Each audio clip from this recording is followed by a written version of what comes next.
Imagine por um momento, o ano é 702 depois de Cristo.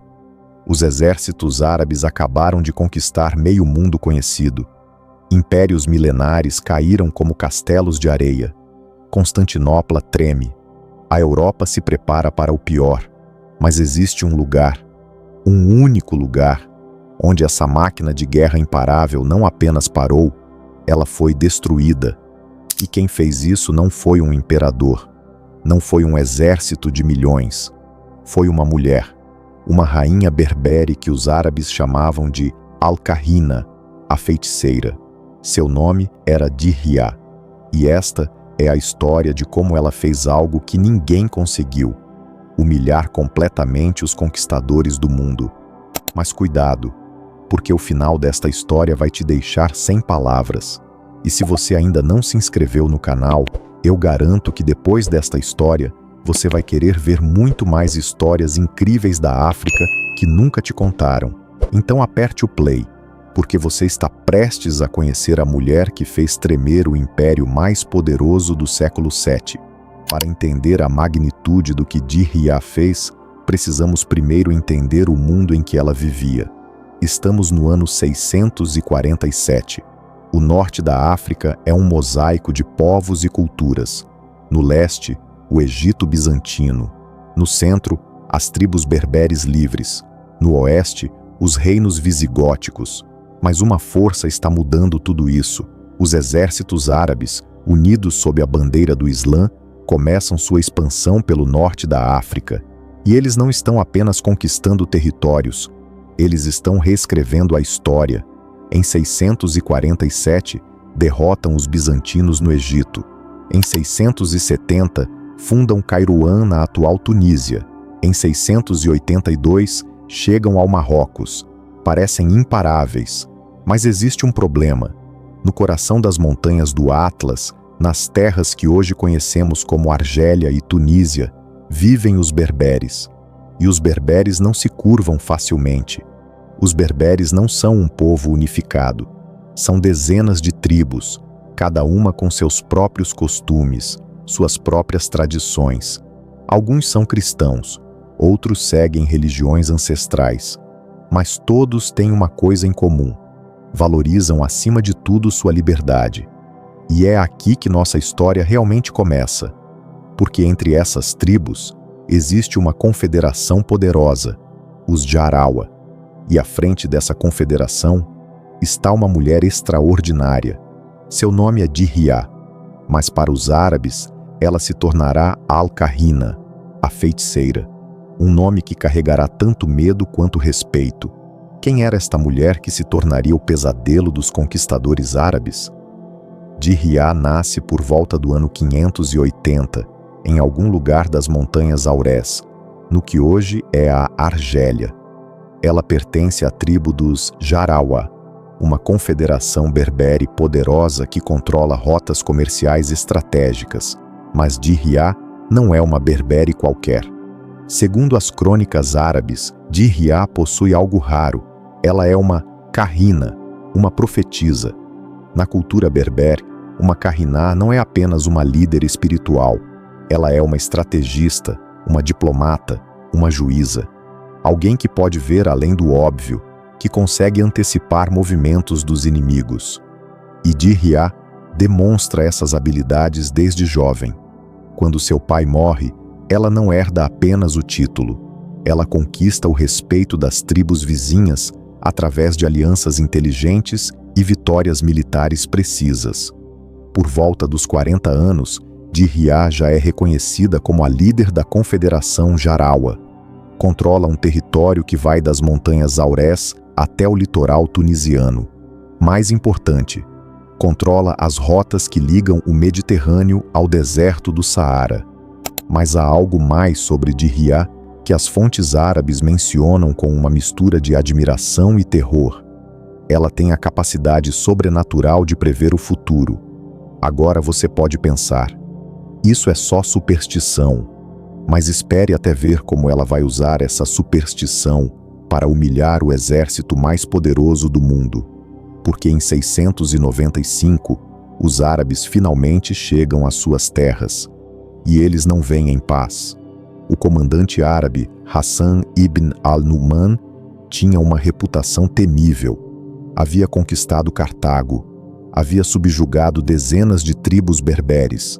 Para ele, mais uma rainha tribal seria apenas outro obstáculo menor. Ele estava muito enganado.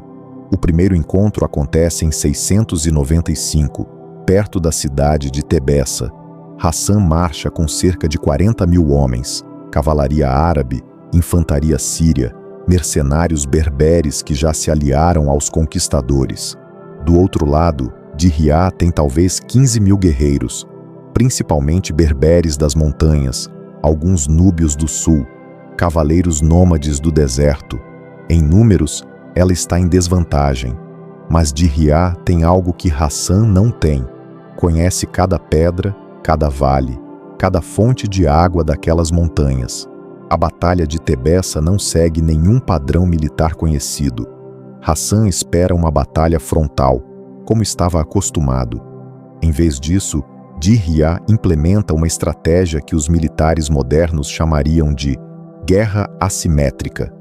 Primeiro, ela evacua todas as cidades e aldeias no caminho dos árabes. Não deixa nada, nem comida, nem água, nem abrigo. Hassan avança através de um deserto artificial. Segundo, ela usa a topografia como arma. Ataques relâmpago nas gargantas das montanhas, emboscadas nos vales estreitos. Os árabes, acostumados com as planícies abertas, ficam desorientados, mas o golpe de misericórdia vem quando Hassan finalmente encontra o exército de Diriyah face a face. As crônicas árabes descrevem assim: ela apareceu como um trovão das montanhas, com cabelos ao vento e olhos que pareciam enxergar através das almas. Os próprios soldados árabes ficaram paralisados. E então acontece algo que nenhum comandante árabe havia experimentado antes: uma derrota total. Hassan perde não apenas a batalha, ele perde quase metade do seu exército. Os sobreviventes fogem em pânico de volta para Kairouan, espalhando histórias sobre a feiticeira berbere, que consegue prever cada movimento inimigo. Mas aqui está o mais impressionante: Diriyah não apenas vence, ela persegue os árabes até expulsá-los completamente de seu território. Por 5 anos, o território de Diriyah se torna uma zona proibida para os conquistadores árabes. Pela primeira vez desde o início da expansão islâmica, eles encontram um obstáculo intransponível. Mas a história está apenas começando, porque Hassan vai voltar. E quando voltar, ele trará algo que mudará tudo. Entre 695 e 700, o reino de Diriyah vive seus 5 anos dourados. E o que ela faz nesse período mostra por que ela era muito mais do que uma simples guerreira. Primeira coisa, ela não se contenta em apenas defender. Diriyah expande seu território, incorporando tribos que antes eram neutras ou até mesmo aliadas dos árabes. Como ela faz isso? Diplomacia inteligente. Em vez de forçar conversões religiosas ou mudanças culturais, ela oferece algo que os árabes não oferecem: respeito às tradições locais. Berberes cristãos continuam cristãos. Tribos com religiões ancestrais mantêm seus rituais. Judeus berberes, sim, havia comunidades judaicas significativas na região, preservam suas práticas. Isso cria algo revolucionário para a época: um estado multirreligioso e multiétnico no coração da África do Norte. Segunda estratégia: economia. Diriyah restaura e protege as rotas comerciais transsaarianas.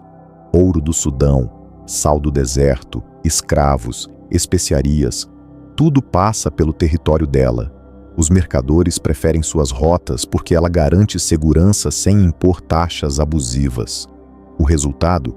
Riqueza que permite manter um exército permanente. Terceira jogada genial: ela se alia com Bizâncio. Sim, o Império Bizantino, que está desesperado para conter a expansão árabe, encontra em Diriyah a aliada perfeita.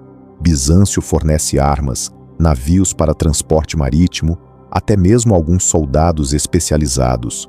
Em troca, Diriyah mantém os árabes ocupados no norte da África, impedindo que avancem sobre Constantinopla. Mas talvez o mais impressionante seja como ela administra internamente. Diriyah estabelece um sistema de justiça que mistura leis berberes ancestrais com pragmatismo político moderno. Mulheres podem herdar propriedades. Comerciantes têm proteção legal garantida. Até mesmo escravos têm direitos básicos, algo revolucionário para a época. Durante esses 5 anos, seu reino se torna um refúgio. Cristãos fugindo da perseguição árabe, judeus expulsos da Espanha visigótica, até mesmo alguns árabes dissidentes encontram proteção em suas terras. Mas Diriyah sabe que essa paz não vai durar para sempre. E é aqui que sua reputação de profetisa se torna crucial. Segundo as crônicas, em 700, ela reúne seus conselheiros e faz uma profecia terrível. Hassan voltará com um exército 3 vezes maior, e desta vez ele não cometerá os mesmos erros. Seus generais perguntam: "Então o que fazemos, minha rainha?" A resposta dela vai chocar você. A profecia de Diriyah se cumpre em 701. Hassan ibn al-Numan retorna, mas desta vez ele não está sozinho. O califa de Damasco, humilhado pela derrota de seu general, envia reforços substanciais. Hassan agora comanda quase 100.000 homens, o maior exército árabe já visto no norte da África. Mas não é apenas o tamanho que mudou. Hassan estudou seus erros anteriores. Desta vez, ele traz especialistas em guerra de montanha, engenheiros para sitiar fortificações, até mesmo berberes traidores que conhecem o território. Quando os espiões de Diriyah trazem essas informações, ela reúne seu conselho de guerra. E o que ela propõe deixa até mesmo seus próprios generais em choque. "Vamos destruir tudo", ela diz. Cada cidade, cada aldeia, cada poço de água, cada plantação. Não deixaremos nada que possa sustentar o exército árabe. Isso não é apenas uma estratégia militar, é um sacrifício nacional. Diriyah está propondo destruir a própria base econômica de seu reino para negar recursos ao inimigo. Seus conselheiros ficam horrorizados. "Rainha", dizem eles, "isso significa condenar nosso próprio povo à fome. Como vamos reconstruir depois?" A resposta de Diriyah revela a profundidade de sua estratégia. Melhor governar sobre cinzas livres do que sobre ouro escravizado.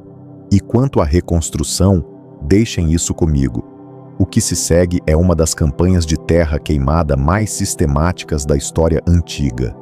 Cidade por cidade, aldeia por aldeia, os berberes evacuam e destroem tudo que pode ser útil ao inimigo. Celeiros são queimados, poços são envenenados ou soterrados, rebanhos são levados para as montanhas mais inacessíveis. Mas aqui está o genial. Diriyah não abandona seu povo. Ela organiza um êxodo controlado. Famílias inteiras se refugiam em complexos de cavernas preparados especificamente para isso. Durante meses, ela transforma seu reino próspero em um deserto hostil. Quando Hassan finalmente cruza a fronteira em 702, ele encontra nada. Cidades fantasmas, campos queimados, silêncio sepulcral onde antes havia vida e comércio. Hassan compreende imediatamente o que está enfrentando. Não é apenas uma estratégia militar, é um ato de desespero calculado de quem prefere a autodestruição à submissão. Mas ele não pode voltar atrás. Não depois de mobilizar 100.000 homens. Não depois das promessas feitas ao califa. E é assim que começa a fase final da guerra. Uma caçada mortal através de um cemitério que Diriyah criou com as próprias mãos. Por meses, Hassan persegue Diriyah através de seu reino devastado. É um jogo de gato e rato em escala épica. Diriyah usa sua vantagem até o fim. Ataques relâmpago durante a noite. Emboscadas em desfiladeiros. Seus guerreiros aparecem como fantasmas, atacam e desaparecem nas montanhas. Hassan perde centenas de homens por semana. Não em batalhas grandes, mas em pequenos engajamentos mortais. Seus soldados começam a falar que estão lutando contra espíritos, não contra humanos. Mas a estratégia de Diriyah tem um preço terrível. Seus próprios recursos estão se esgotando. A população civil escondida nas cavernas começa a passar fome. Doenças se espalham. E então, em algum momento de 703, acontece algo que muda tudo. Hassan consegue capturar um dos filhos de Diriyah. As fontes históricas não são claras sobre como isso aconteceu. Talvez uma emboscada mal planejada, talvez traição interna, talvez apenas o acaso cruel da guerra. Mas o resultado é claro. Hassan agora tem uma barganha. Ele manda uma mensagem para Diriyah: renda-se e seu filho viverá. Continue a resistência e... Ele não precisa terminar a frase. Pela primeira vez em 8 anos de guerra, Diriyah hesita. Seus generais a aconselham: rainha, não podemos negociar com terroristas. Seu filho preferirá morrer com honra a viver na vergonha. Mas Diriyah, a profetisa, a estrategista implacável, também é mãe. E é aqui que a história toma uma reviravolta que ninguém esperava.